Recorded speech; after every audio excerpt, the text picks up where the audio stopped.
फिलिस्तीन के बच्चों की आवाजें सुन लेते। तुम्हारे कानों में अगर वो मुल्के शाम के बच्चों की चीख आई होती, रात पूरी बेकरारी में गुजर जाती। तुम फिलिस्तीन के बच्चों की आवाजें सुन लेते। बरसों हो गए मेरे अजीजों, एक रोटी का टुकड़ा भी अगर उनको मिल जाए तो छीना झपटी करते हैं। यहाँ तुम शादियों में खाने गटर और नालियों में फेंक देते हो। मुझे खुद याद है, आज से 4 साल पहले की बात, इराक में बगदाद शरीफ में 11वीं के मौके पर हम हाजिर थे। हमारे जितने साथी थे 11वीं करना चाह रहे थे। हमने कहा 11वीं करेंगे, पकाएंगे, हम ही खाएंगे, जितने खा रहे हैं वही खाएंगे। अल्लाह ने सबको आपको खिलाया है। आओ रिफ्यूजी कैंप में, जो जंगों में जिनके घर तबाह हो चुके, झोपड़ियां डालकर रह रहे हैं, हम बकरे काटते हैं, उन तक गोश्त पहुंच जाए, ये सबसे बड़ी 11वीं है। लोगों ने 13 बकरे काटे थे। मैं सिर्फ एक बात आपको बता रहा हूं, हम झोलियों में भर भर करके रिफ्यूजी कैंप गए थे और ले जाकर के जब तकसीम करने के लिए आए, वो बच्चे ऐसे लिपट पड़े थे कि हमारे कपड़े फट गए, सिर्फ एक एक टुकड़ा गोश्त का लेने के लिए।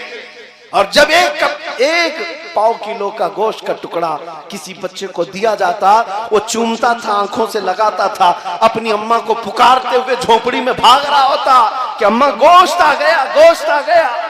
ये मंजर देखकर जितने हम तकसीम करने के लिए गए थे रो पड़े थे मेरे अजीजों। ये हालात आज उसी रसूल की उम्मत के साथ हैं और तुम्हें जरा बराबर एहसास नहीं, दर्द नहीं। आज हमारे नाचने के दिन नहीं है, हमारे रक्स करने के दिन नहीं है। नौजवानों को नाचते हुए रक्स करते हुए देखते हैं तो दिल के अंदर अजीब सी कैफियत पैदा होती है। इस्लाह मुआशरा का ये बहुत बड़ा पिल्लर है। यहां से अगर खराबियां खत्म हो जाएं, क्योंकि मेरे आका ने फरमाया मेरी उम्मत के 2 पहिए हैं, 2 जमातें अगर सही हो गई तो मेरी पूरी उम्मत सही हो जाएगी। साहबा ने पूछा वो 2 जमातें कौन सी हैं? फरमाया एक उलमा की, एक उमरा की, अमीरों की। ये 2 अगर सही हो गए तो उम्मत सही हो जाएगी, और ये 2 बिगड़ गए तो पूरी उम्मत बिगड़ जाएगी। जरूरत है इस्लाह मुआशरा में यहाँ की भी इस्लाह की। उलमा इमाम अहमद बिन हम्बल और उनके जमाने के बड़े मुहद्दिस हैं शेख अली मदीनी, इमाम बुखारी के उस्ताद हैं।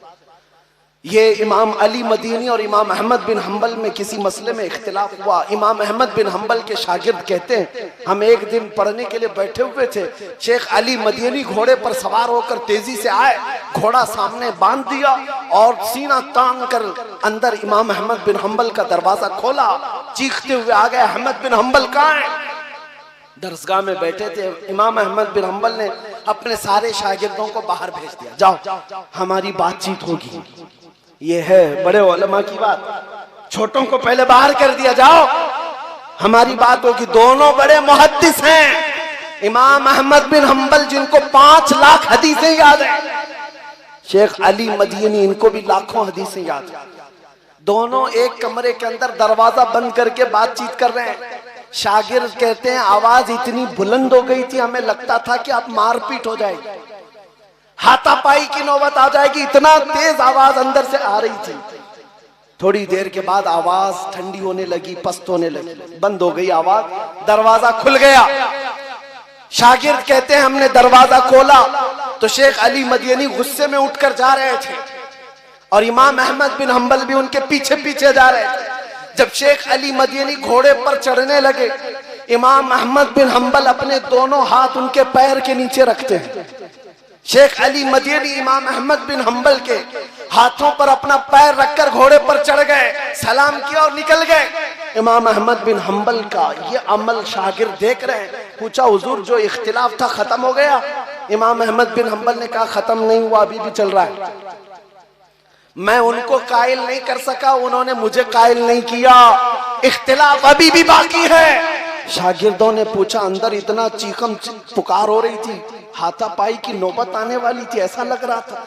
और जब दरवाजा खुला तो आप बाहर निकलकर उनके पैर के नीचे अपने हाथ रख रहे हैं, ये क्या मामला है? अगर इख्तिलाफ है तो फिर हाथ क्यों रखा उनके नीचे?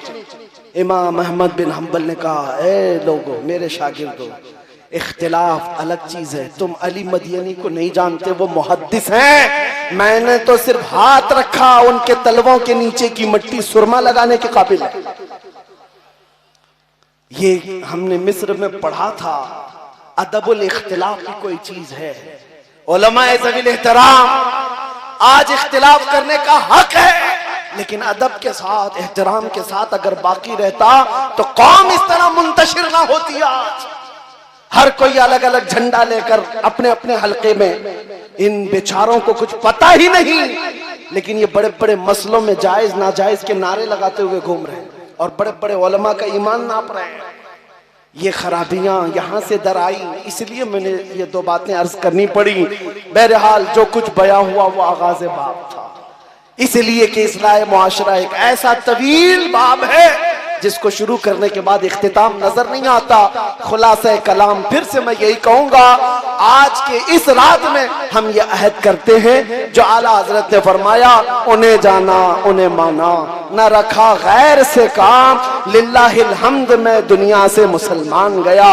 अगर हुजूर पाक सल्लल्लाहु तआला अलैहि वसल्लम की तरफ हम सब जमा हो जाए, वो एक नाम काफी है हमारे इत्तिहाद के लिए, वो एक नाम काफी है हमारे इख्तिलाफात को मिटाने के लिए। हम सबको अगर ये एहसास हो जाए, सिलसिले दसियों क्यों ना हो जाए, ये नहरें हैं सब उस मदीने के समंदर में जाकर जमा हो जाते हैं। तो उस समंदर से अगर प्यार हो जाए तो इतने झगड़े और फसादात मोहल्लों में कभी नजर ना आएंगे, इतने बुराइयां नहीं आएंगी। इसलिए अजीजा निगरामी, जड़ की तरफ तवज्जो दो। अगर जड़ तुम्हारी मजबूत हो जाए तो फिर इंशाअल्लाह हमारे जैसों को आकर के तुम्हारी इस्लाह की बात करने की जरूरत भी नहीं पेश आएगी। कल को तुम खुद खड़े होंगे, बुराइयों को रोकेंगे इंशाअल्लाह, रोकेंगे ना इंशाअल्लाह। और हमारे इलाकों में नशा न बिकेगा, न खाएंगे और न ही बेचेंगे और न ही करने वालों के साथ दोस्ती करेंगे इंशाअल्लाह, करेंगे ना इंशाअल्लाह। जो अहद कर रहे हो ये रसूलुल्लाह को हाजिर और नाजिर जानकर गाने सुनना छोड़ दो, क्योंकि फरमाया गया जो गाने सुनता है फहश, उसके दिल में मुनाफिकत आ जाती है, वो मुनाफिकत के करीब जाता है और वो जिना के करीब जाता है।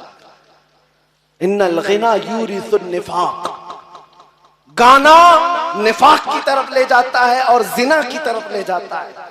दिन भर एयरफोन लगाकर गाने सुनते रहते, पता है क़यामत के दिन इन लोगों के मुतालिक फरमाया जाएगा, सीसा पिघला करके उनके कानों में डाला जाएगा, भेजा बाहर निकल आएगा। जो गाने सुनते थे, बेहयाई के नगमे सुनते थे, यहाँ बुराइयां हैं। अहद करेंगे इंशाअल्लाह, सुनेंगे तो मेरे मुस्तफा की नाते सुनेंगे, हुजूर पाक के कलाम सुनेंगे इंशाअल्लाह, करेंगे ना इंशाअल्लाह।